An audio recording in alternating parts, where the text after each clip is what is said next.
या किल्ल्याची निर्मिती ही राष्ट्रकुल राजांनी केली होती। हे खूप जुना असा असलेला किल्ला आहे। हे जे इथलं जे किल्ले धारूळ जे गाव आहे ती एक जुनी बाजारपेठ आहे आणि ती सोन्याची बाजारपेठ म्हणून ओळखली जाते। आपल्याला इथूनच सीताफळ आणि जे खव्याचा जो मोठा निर्यात केली जाते पुण्यासाठी किंवा मुंबईसाठी, तर या किल्ले धारूळमधूनच खूप जास्त प्रमाणात केली जाते। आणि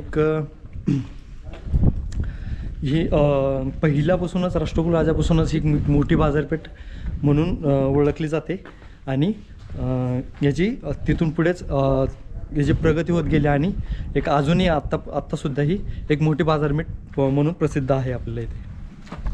आपल्याला या किल्ल्याचं नाव आत्ता जरी किल्ले धारूळ म्हणून जरी पाहायला मिळत असलं तरी याच्या अगोदर या किल्ल्याचं नाव हे महादुर्ग या नावाने हा किल्ला ओळखला जात होता।